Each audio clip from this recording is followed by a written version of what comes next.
Alright, so we got a 2013 Outback here, and I could not find a video online kind of like showing the diagram of these like the springs and everything, because all the other videos I had showed they're missing the spring here for they call this a strut, so the spring goes here. But I'm going to show you guys how to put this all together. So kind of time consuming, kind of annoying. Make sure you have the right tools for this, but I'll show you what I'm using.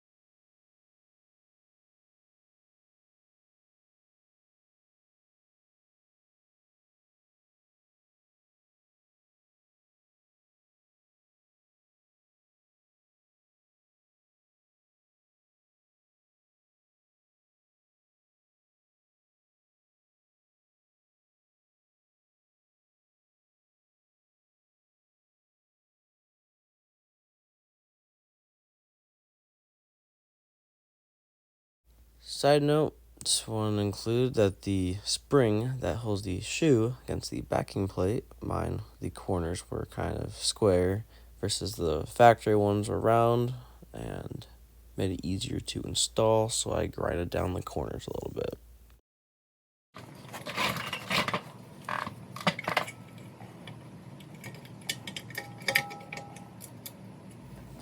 And you might be struggling to install the spring. I use a 7/32 socket at the end of a 1/4 inch straight handle, and it worked fine for me. There's a proper tool you can use for this thing.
Alright, so yeah, this is it. And yeah, so the part I didn't show too well is putting this bottom adjuster in and the spring, but it's pretty simple there. In order to adjust it to the rotor now, it's a whole different story. So now that you have everything on, what I'm going to do is, the way I do this, is I take it all the way down the thread. So I reset this to the lowest setting, put the rotor on, move it a little bit, see where it's at. These are brand new. And if it's pretty free, I give it a couple spins, put it on, go from there until you can kind of feel it really nicely.